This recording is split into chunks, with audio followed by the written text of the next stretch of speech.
Olá pessoal, sou o professor Marcos, esse é o nosso História em Casa. Hoje nós vamos falar sobre as ideias sociais e políticas do século XIX. O século XIX esse que é extremamente importante quando a gente observa as transformações pelas quais a sociedade passou, no que diz respeito à consolidação da chamada sociedade civil, da sociedade industrial e a partir daí as ideias que brotaram e que fervilharam nesse momento. Quando a gente pega, por exemplo, um autor como Eric Hobsbawm, um dos maiores historiadores aí do século XX, ele vai definir o século XIX como sendo, entre vários conceitos possíveis, ele vai definir o século XIX como o século das ideologias, a era das ideologias de maneira geral. Bom, a gente começa por aquele forma de pensar típica que vai se estruturar e que vai dar grande característica ao pensamento dominante ao longo do século XIX, que vai ser justamente o liberalismo. Quando a gente fala sobre o liberalismo, nós estamos falando sobre uma doutrina que tem uma esfera que é política e que é econômica. Diz respeito à visão segundo a qual os homens dentro de uma determinada sociedade devem ser vistos dentro de uma premissa da igualdade. Os homens nascem livres e iguais, têm direito à vida, à liberdade e à propriedade. Dessa forma, quando eu vou pensar no liberalismo, o primeiro nome que eu tenho que levar em consideração é desse aqui no caso, John Locke. John Locke é um pensador do século XVII, viveu até o começo do século XVIII. Ele é o sistematizador daquilo que nós efetivamente vamos definir como liberalismo político. É dele o pressuposto a partir do qual o homem nasce livre, igual, tem direito à vida, à liberdade e à própria propriedade. Essas três dimensões de direitos são vistos por John Locke como uma perspectiva, como uma premissa que é natural, indissociável da condição humana. E é John Locke que vai definir também a possibilidade de ação dos indivíduos dentro de uma sociedade, Basicamente, John Locke é um pensador que, assim como vários dos seus contemporâneos, pensa na dimensão do comedimento do poder do Estado. John Locke vai dizer que nós, dentro de uma sociedade, somos seres racionais a partir do momento que nós reconhecemos que os indivíduos são dotados da vida, da liberdade e da propriedade. O problema não é o que nós, indivíduos, fazemos com relação à nossa vida, à nossa liberdade, à nossa propriedade. Nós reconhecemos isso como nosso, como algo natural, assim como nós reconhecemos a vida, a liberdade e a propriedade de outros indivíduos. O problema é que existem as pessoas que são irracionais, do ponto de vista que vão atentar contra a vida, a liberdade e a propriedade de outros indivíduos. É por essa premissa, efetivamente, que você tem que ter o Estado. O Estado vai agir no sentido de garantir que eu, indivíduo, tenha a vida, a liberdade e a propriedade respeitada. E que eu seja protegido contra os irracionais, que não vão reconhecer meu direito à vida, à liberdade e à propriedade.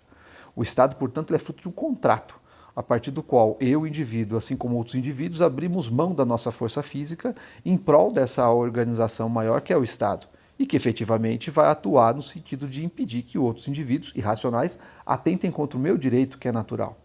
Só um detalhe, por que a propriedade para o John Locke ela é um direito natural? Porque ela é produto do esforço humano. Se nós imaginarmos que podemos sair daqui nesse momento e correr por 30 quilômetros, ainda que ao final dessa nossa corrida tenha um grupo de pessoas prontas para atenuar nosso cansaço, é interessante você pensar que esse cansaço não pode ser transferido.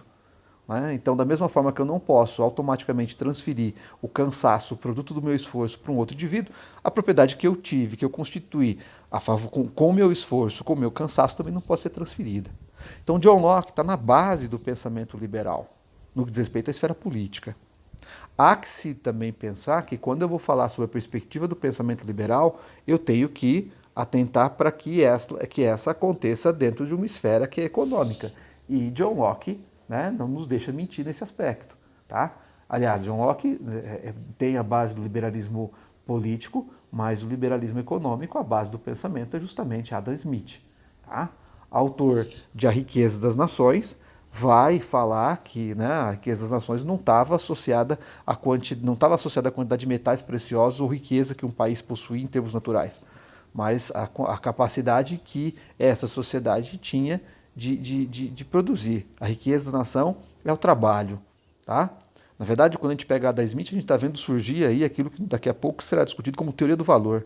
O trabalho gera riqueza, não a natureza, nos seus recursos naturais, não o subsolo, não os metais preciosos, mas sim o próprio trabalho, a própria capacidade humana de transformar na natureza. É o trabalho que gera riqueza. Agora, na sua dimensão econômica, é interessante pensar que Adam Smith vai propor os limites da ação do Estado no que diz respeito à liberdade individual, do livre empreender. do livre agir.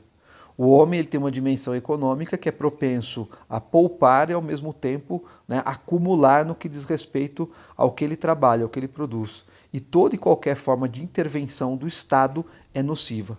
A partir do Adam Smith, a gente vai criar a ideia da mão invisível, da invisible hand, a ideia de que a economia é um ente que funciona sozinho a despeito de toda e qualquer atividade humana. Enfim, quando nós pegamos John Locke e Adam Smith, nós estamos falando, né, respectivamente, sobre os pais do liberalismo político, aquele que define os limites da ação do Estado, e do liberalismo econômico, aquele que efetivamente, no caso de Adam Smith, estabelece que as relações econômicas entre os indivíduos devem se pautar pela livre iniciativa, tá? Pelo livre mercado, né? Pelo livre esforço. E as distinções que vão existir entre os seres humanos, evidentemente que são distinções decorrentes da quantidade de trabalho que cada um desses indivíduos empenhou em sociedade. O liberalismo, portanto, enquanto ideologia, ele está surgindo aí, né, como nós estamos vendo, desde o século XVII. Tá? Ele se estrutura no século XVIII. É um dos baluartes, é um dos pressupostos fundamentais do pensamento ilustrado. Agora, nós estamos falando sobre teorias sociais do século XIX. E um dos autores de língua inglesa mais importantes de todo o século XIX, que em certa medida sintetiza esse pensamento liberal dentro desse contexto, é esse que nós estamos vendo aqui do nosso lado, tá? O nosso querido John Stuart Mill. O John Stuart Mill, talvez o autor de língua inglesa mais lido no século XIX, tá? Um dos mais importantes daquele momento, ele vai estabelecer um pressuposto fundamental a respeito da defesa intransigente das liberdades individuais, né, ao mesmo tempo em que ele acaba por delimitar qual é o limite da ação do Estado na esfera da vida individual. É basicamente dele a sentença a partir do qual aquilo que o indivíduo faz em sua esfera privada que não afete a liberdade de outro indivíduo não é da conta do Estado. Veja, isso é um pressuposto liberal. O que o indivíduo faz na sua vida privada e que não afete a um terceiro não é da conta da esfera estatal. Então, esses três autores, de maneira geral, podem ser utilizados como uma síntese do que o pensamento liberal vai significar. A ideia de que o Estado existe enquanto uma instituição, a partir de um contrato no qual os indivíduos abrem mão do seu poder em prol de uma entidade, em prol de um ente que garanta o seu direito à vida, à liberdade e à propriedade. E mais, quando eu pego John Locke, quando o Estado deixa de cumprir essa prerrogativa de nos defender a nós racionais dos irracionais, no nosso direito à vida, à liberdade e à propriedade, né, ele efetivamente pode ser substituído. O governo ele se estrutura como uma forma de garantir os direitos naturais inalienáveis. Tá? E o limite da ação do Estado é justamente impedir que indivíduos irracionais atentem contra a vida, a liberdade e a propriedade do outro indivíduo. O papel do Estado é restrito a isso. Tá? O Estado não deve interferir na economia quando vai propor Adam Smith. E a ação do Estado sobre a vida das pessoas, no qual vai estabelecer John Stuart Mill, estabelece naquilo que efetivamente é público, não efetivamente naquilo que o indivíduo faz em sua vida pessoal ou privada. Basicamente, o liberalismo enquanto ideologia, ele acreditava que quando as sociedades adentrassem a esse mecanismo em qual as diferenciações ocorressem por conta do mérito, da meritocracia, o mundo seria uma realidade muito mais adequada, muito mais justa, tá? Muito mais avançada do que, por exemplo, o período da Idade Moderna ou da Idade Média, em que a visão de mundo, a percepção do mundo era uma percepção que era sempre coletiva. Tá? O liberalismo ele é uma ode, digamos assim, ao individualismo. A perspectiva que o direito não está na esfera do Estado, mas de que o direito está, antes de qualquer coisa, na esfera exclusiva do indivíduo. O mundo seria muito mais justo, adequado, moral, ético, se o direito à vida, à liberdade e à propriedade fossem reconhecidos e fossem fundamentados na ação e regulação do Estado, que só poderia existir para garantir isso. A livre iniciativa, o livre jogo do mercado, a forma com que as pessoas agem, a liberdade de expressão, de opinião, eram decorrentes desse pressuposto a partir do qual o indivíduo era dotado desses direitos naturais e inalienáveis. O mundo, por si, quando comparado com o absolutismo, seria muito melhor.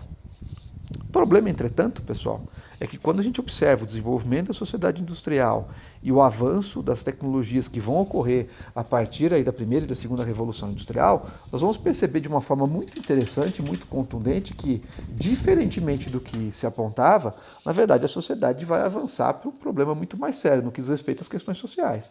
Se eu pegar o mundo pós-primeira revolução industrial e pós-segunda revolução industrial, eu vou perceber que a desigualdade na sociedade ela aumentou. em detrimento da própria ideia que você tinha de que ela poderia ser regulamentada ou poderia diminuir se o indivíduo fosse dotado dessas características. Tudo bem que você vai ter uma série de teóricos liberais que vão estabelecer que a desigualdade era um preço a se pagar pela liberdade. Ocorre, entretanto, que a desigualdade ela se amplia e as condições de vida se tornam extremamente precárias quando você vê o mundo pós-século XVIII. Eu recorro um pouco à literatura para a gente dar essa dimensão. Se a gente analisa as obras, por exemplo, do naturalismo e do realismo, né, ou do realismo e do naturalismo, a gente percebe a desgraceira que as obras dessas escolas literárias apontam para nós. Se a gente lê o Curtiço do Aloysio Azevedo, se a gente lê Os Miseráveis, né, do Victor Hugo, Germinal, do Émile Zola, né, nós vamos perceber umas sociedades terríveis do ponto de vista, né, da precariedade das condições de vida. Então esse projeto que você tem, né, a partir do iluminismo, né, a partir da modernidade, que tem no liberalismo seu auge no sentido de reconhecer que o indivíduo é dotado de direitos naturais inalienáveis, ele não cumpriu o seu projeto no sentido de criar uma sociedade harmoniosa. Pelo contrário, você vai ter uma sociedade desiguais. E é nesse ponto que nós entramos, né, talvez, no pensamento mais revolucionário que nós vamos ter no longo do século XIX, que diz respeito às teorias socialistas. Ok? Bom, quando nós vamos falar sobre o socialismo, independente da vertente que nós estejamos analisando, nós temos que entender que o socialismo basicamente ele é o quê? Em primeiro lugar, uma crítica ao capitalismo. Em segundo lugar, a proposta de uma sociedade diferente daquela que a sociedade capitalista estruturou. Da mesma forma que a ilustração e o pensamento liberal eles se estruturam enquanto uma crítica ao antigo regime e uma proposta de uma sociedade baseada em certos valores, no caso do liberalismo, a ideia da dimensão do indivíduo, o socialismo ele pressupõe uma crítica a esse modelo, é o reconhecimento que deu errado, ao invés de você reduzir a desigualdade, você aumentou as desigualdades, e ao mesmo tempo a proposta da superação dessa sociedade. Tá? Você propõe, você critica o absoluto, você critica, né, o capitalismo, você critica o individualismo. E no lugar disso você propõe uma sociedade baseada em princípios de igualdade. A primeira esfera do socialismo que nós temos é o chamado socialismo utópico, né? Em que você está muito ciente dos problemas que a sociedade está vivenciando, tá? Você aponta os erros dessa sociedade, ok? Você sugere uma forma mais harmoniosa de vida, mas você não aponta os meios pelos quais esse processo vai acontecer. Aqui do nosso lado, né, a gente apresenta os 4 grandes nomes do chamado socialismo utópico. Né? O Barão de Saint-Simon, que é o nosso primeiro aqui, o sujeito que vivenciou todos os acontecimentos da Revolução Francesa, né, da era napoleônica, ok? Tá? Ele é um dos primeiros críticos aí no caso é o primeiro, talvez o primeiro pensador a apontar que os problemas da sociedade não eram decorrentes única e tão somente da ação dos indivíduos, mas do fato de você ter sempre uma sociedade, qualquer que seja ela, uma classe de produtores e uma classe ociosa. E automaticamente ele propõe uma sociedade mais justa e harmoniosa, né? É interessante que, né, um sujeito que anos depois vai ser muito famoso, Augusto Comte, o pai do positivismo, né? Ele vai ser secretário pessoal do Saint-Simon. É interessante que Augusto Comte é o sujeito que cria a expressão sociologia. Enfim, Robert Owen, né, um rico industrial, tá certo? Né, também vai ser muito importante a criação dos princípios do trabalho cooperativado, né, do cooperativismo. Tá? Quer dizer, é uma crítica contundente ao capitalismo, né, do livre mercado e ao mesmo tempo uma proposta de uma regulação da própria sociedade mediante o trabalho cooperativado. Né? Charles Fourier, tá? Pensador francês, criador aí dos falancérios, uma espécie de trabalho cooperativado também. E Louis Blanc, né, o mais contemporâneo de todos eles, tá? Um teórico também, no caso, defensor aí, de projetos que contemplasse, digamos assim, uma melhor distribuição de renda quando a gente pega, por exemplo, os acontecimentos da sociedade francesa, né? Nas revoluções de 1830, 1848, entre outras coisas. Louis Blanc é um pensador socialista utópico, tá? Mas que basicamente acreditava na possibilidade da reforma do próprio Estado. Por que eles são utópicos? Porque, na verdade, eles não apontam a maneira com que o socialismo efetivamente vai acontecer. Tá? Dessa forma, né, a ideia de utopia, Thomas Moros é um pensador, né, humanista que vai escrever uma obra chamada Utopia, né, tá? E nessa obra ele exterioriza a visão de uma sociedade dita ideal, tá? Daí a expressão utópico, né, uma expressão utopia como aquela expressão que designa, né, uma sociedade tida como ideal. São críticos, portanto, do capitalismo, né? São críticos, portanto, do livre mercado, das desigualdades sociais, não como produto da falta de vontade, da falta de ação dos seres humanos, mas basicamente como uma decorrência da própria sociedade em si. Agora, certamente, né, mais impactante do que o socialismo utópico, né, é o socialismo científico. E aí nós temos que falar a respeito de Marx e Engels. Bom, eu sempre quando vou falar a respeito de Marx e Engels, tá, eu basicamente costumo dizer o seguinte, especialmente quando eu vou falar sobre Marx.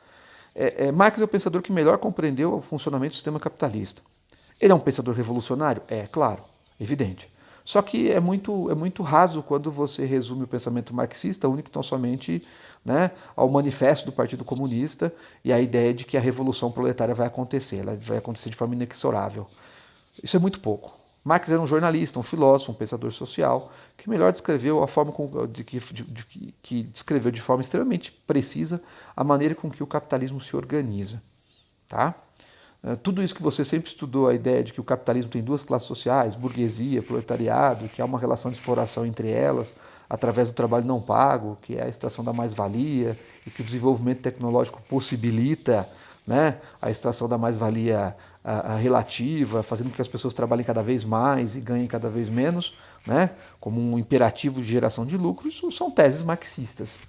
Ok? São teses marxistas. Agora, eu também tenho que entender que Marx, ao descrever esse processo, ele apresenta as contradições do sistema capitalista. Tá? E as contradições estão justamente nesse paradoxo. Quer dizer, o lucro vem do trabalho não pago, da extração da mais-valia.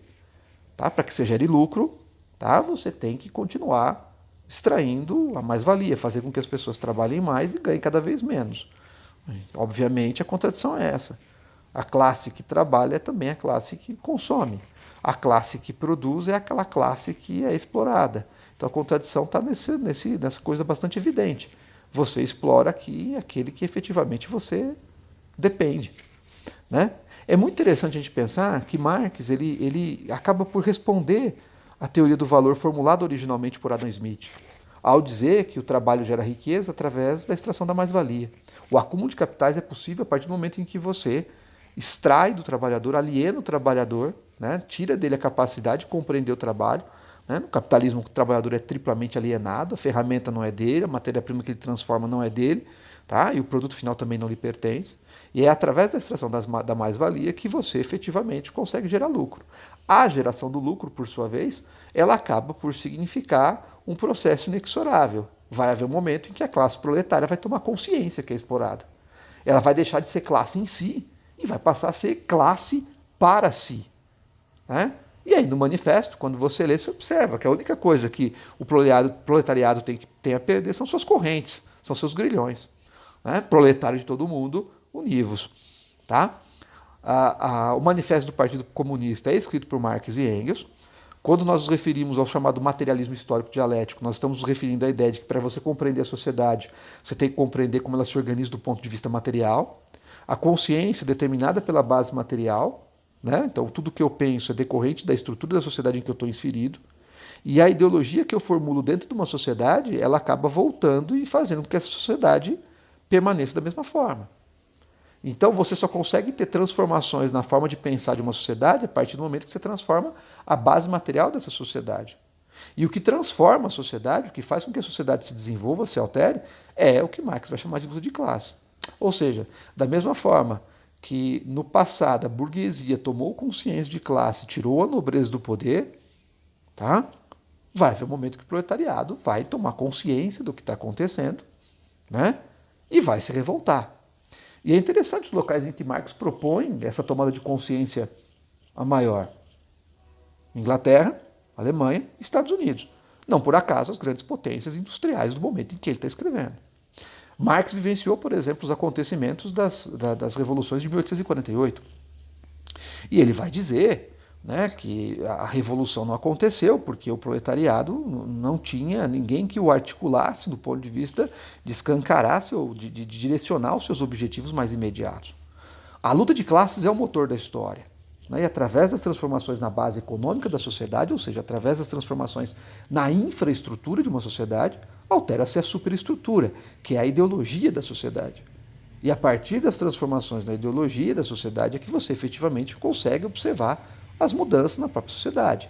Daí você falar que é um processo dialético. A maneira com que a sociedade se organiza é a tese. As contradições dessa sociedade é a antítese. A síntese é o quê? A sociedade que avança. O que vocês devem perceber é que quando você pega toda a teoria social do século XIX, toda ela está imbricada dentro de uma perspectiva da modernidade, que significa dizer que havia uma crença entre todos esses pensadores de que necessariamente haveria um avanço da sociedade em si. Mesmo quando eu pego os teóricos do liberalismo, né? Tá? Mesmo quando eu pego esses teóricos, e que obviamente defendem teses que são muito caras à burguesia, há o pressuposto de uma sociedade melhor, quando eu comparo com a sociedade do antigo regime. Quando eu pego os socialistas, sejam eles utópicos ou sejam eles científicos, né, marxistas no caso, eu pressuponho a noção e a formação de um mundo melhor. Você está evidenciando as contradições do sistema capitalista. Alguém aqui nega os problemas da sociedade capitalista, a desigualdade, a fome, a miséria, a exploração do trabalho? Não. Então qual que é a proposta, sejam dos utópicos ou sejam dos científicos? Um mundo melhor. É uma tese essencialmente moderna. É um pressuposto da modernidade. Tá? E a luta de classe, segundo Marx, é o motor da história. Agora, notem, Marx, assim como Engels, defendem o comunismo, a existência de uma sociedade sem Estado. Porque para eles o Estado representa, tá certo? Né? Representa, atua no sentido de defender os interesses da classe dominante, no caso da burguesia. Até porque, como vocês viram em John Locke, o Estado existe para regulamentar, né, para garantir a propriedade. É interessante quando você pega a Revolução Francesa e depois você pega a Era Napoleônica, o Código Civil Napoleônico, nós já discutimos isso, é interessante você observar como esses diplomas legais se baseiam na defesa intransigente da propriedade. Tá? Se baseiam na defesa da propriedade. Então o Estado tem que acabar. Tá? O Estado tem que deixar de existir para que você tenha uma sociedade única e não somente de iguais. Tá? E essa sociedade é o comunismo. É uma sociedade, né, em que todos cooperem entre si, mas sem existência de toda e qualquer forma de dominação de um homem sobre outro homem. O Estado é o principal exemplo dessa perspectiva. A religião, nesse aspecto, é vista como um instrumento de alienação, no sentido de fazer com que o sujeito aceite a sociedade tal como ela é, inclusive nas suas desigualdades. Agora, por que é bom frisar esse aspecto? Que para o Marx o que se deseja é o comunismo. Porque o Marx acredita que o comunismo só pode ser atingido através de um período da história conhecido como ditadura do proletariado, né? Em que você vai acabar por completo com toda e qualquer forma de resistência da burguesia em si. E esse ponto é fundamental para você entender a diferença entre os marxistas, né, os socialistas científicos, e esse novo grupo que eu vou apresentar para vocês agora, que são os representantes do chamado socialismo libertário, mais bem conhecido como anarquismo. Mais conhecido como anarquismo. Quem são os grandes pensadores aí no caso do anarquismo? São vários, mas nós estamos ficando restritos àqueles que são os mais evidentes e importantes do século XIX, que são justamente o Proudhon, que é o precursor dessa corrente de pensamento, e os dois russos aqui que eu cito para vocês, Mikhail Bakunin e o Kropotkin.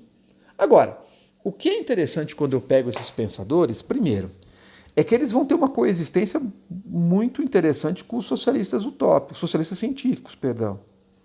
Eles participam da reunião, inclusive das reuniões da Internacional Comunista. Em última análise, esse é o ponto de partida, tá? Em última análise, esses pensadores acreditam que a única alternativa para a sociedade humana é o desaparecimento do Estado.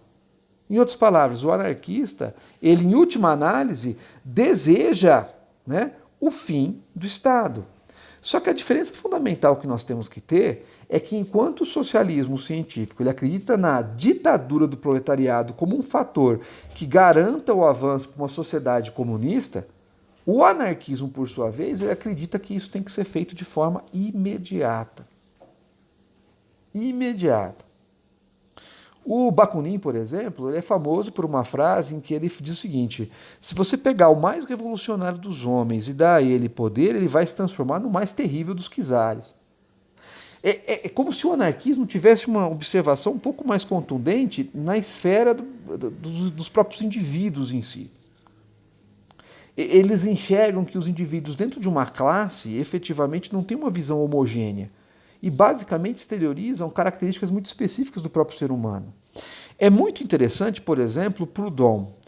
Proudhon. O que é a propriedade, Proudhon? Claramente, é um roubo. A propriedade é um roubo. Oposição total à propriedade e todas as estruturas que justificam a manutenção da propriedade. Tá? Então, por exemplo, Proudhon, quando lê a obra do Marx, ele escreve um texto chamado A Filosofia da Miséria. Por que ele escreve esse texto? Porque o Proudhon acha um absurdo. Né? Ele acha um absurdo você imaginar que só vai haver a revolução, só vai haver uma revolução, uma transformação da sociedade em si, quando o proletariado tomar consciência que ele está sendo explorado. E isso vai acontecer pelo nível de miséria que seria insuportável. Daí ele chamar o pensamento marxista de filosofia da miséria, no que o Marx vai responder com um livro considerado clássico chamado A Miséria da Filosofia.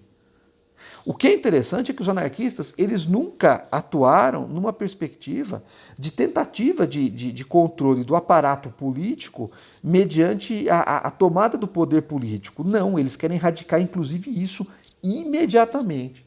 Ao passo que o socialismo científico ele atua no sentido de, primeiro, tomar conta da esfera do poder político, a ditadura do proletariado, para que efetivamente você fizesse a revolução.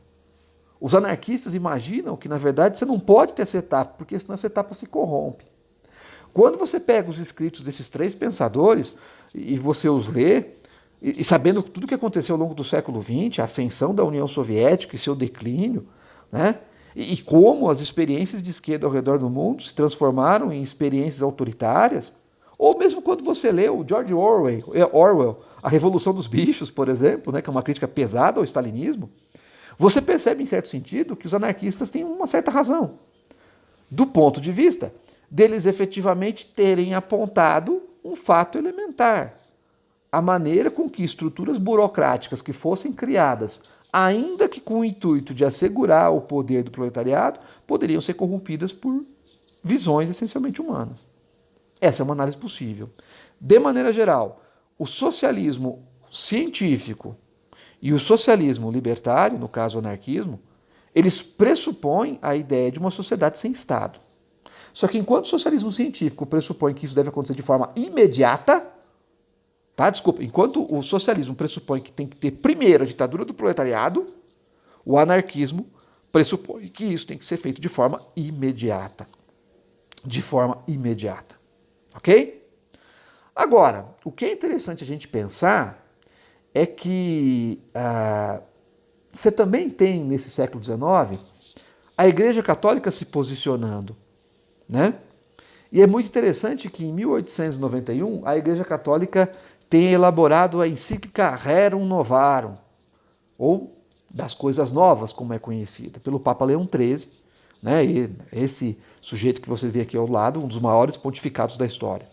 O que significa, qual que é a base da encíclica Rerum Novarum? A Igreja Católica reconhece a superexploração do trabalho? Reconhece. Ela reconhece que o trabalho é um direito social? Reconhece. Ela reconhece que a burguesia está explorando demais o trabalhador? Reconhece. Ela reconhece que tem que ser feita alguma coisa contra isso? Reconhece. Só que ela concorda com as teses socialistas, quaisquer que sejam seus matizes? Não. É errado quem explora. Você tem que respeitar aquele que trabalha. Mas é errado aquele que quer se revoltar. O que falta é Deus no coração das pessoas. Quando a gente fala isso, a gente pode esgotar a dimensão da Rerum Novarum a um conteúdo, um nível quase que de bobagem idealística. Mas atenção, a Igreja Católica propõe, no caso, não a luta de classes, mas a concórdia entre as classes. Agora, sejamos justos. Uma corrente de pensamento político que vai surgir no final do século XIX, vai estar muito presente no século XX, é a social-democracia. É aquela que vai entender que a desigualdade ela não é apenas da condição individual, mas é produto da própria sociedade. E que você deveria reformar a sociedade. Dentro da social-democracia, uma das ações mais contundentes e diretas na criação de leis que resguardassem o direito dos trabalhadores, aí, em alguns países da Europa, no final do século XIX, começo do século XX, certamente foi a social-democracia cristã. Tá? E quem está por trás disso é a Igreja Católica. Então, esse aspecto é bastante interessante. Não esquecer da encíclica Rerum Novarum. 40 anos depois, você vai ter a encíclica Quadragesimi Anni, em que você vai reafirmar a perspectiva da concórdia de classes. Está errado quem explora demais. O trabalho é um direito social. O trabalho engrandece o homem. É através do trabalho que o homem tem sua dignidade. Olha só. A riqueza é vista como legítima através do trabalho. Se você ler a Rerum Novarum, isso fica explícito. É como se a Igreja Católica estivesse concordando em certa medida com algumas teses calvinistas. Não da predestinação, não é isso. Mas a ideia de que a riqueza proveniente do trabalho era agradável aos olhos de Deus, era produto do esforço individual. Então está errado quem quer acabar com a propriedade privada. Tá errado quem explora demais, mas está errado quem quer acabar com a propriedade privada. Qual é a solução? Concorde. Como que eu faço isso? Social-democracia cristã. Agora, pessoal, para finalizar, e não menos importante que isso, nós temos que falar sobre um assunto bastante delicado, que é o nacionalismo.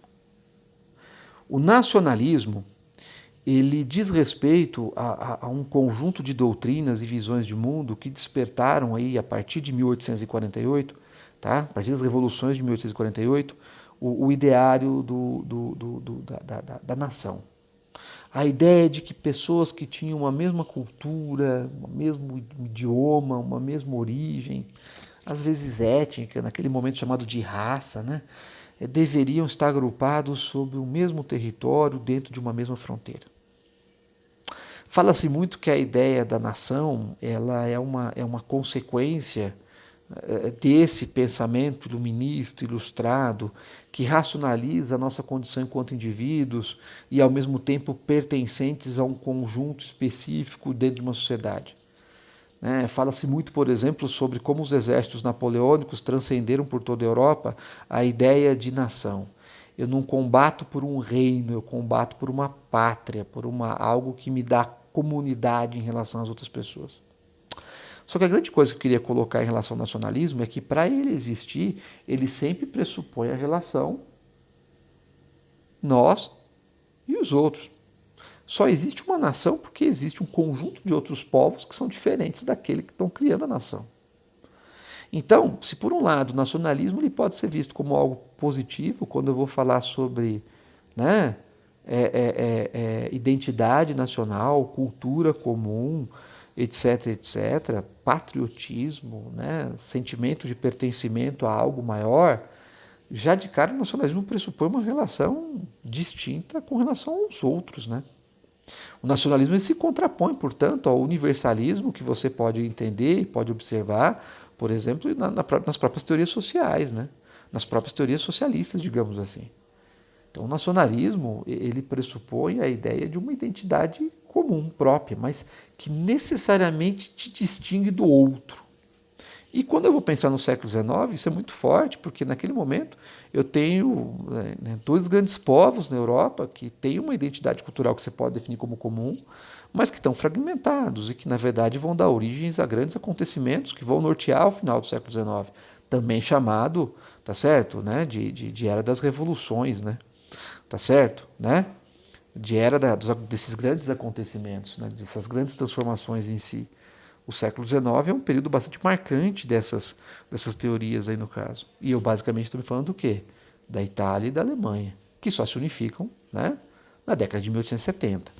Então é muito interessante como isso vai se configurar, porque o nacionalismo ele pressupõe um culto a um passado não mais existente, ele pressupõe a ideia de uma origem comum, de uma cultura comum. E se por um lado você pode ver isso como um aspecto que é positivo, por outro, na verdade, o nacionalismo só faz sentido quando você vê a dimensão de que existem outros. E é um pulinho para que esses outros comecem a ser vistos como inferiores. Enfim, mas isso já é um outro assunto. Eu sou o professor Marcos, esse foi o nosso História em Casa. Espero que vocês tenham gostado dessa aulinha um pouquinho mais densa. Até uma próxima.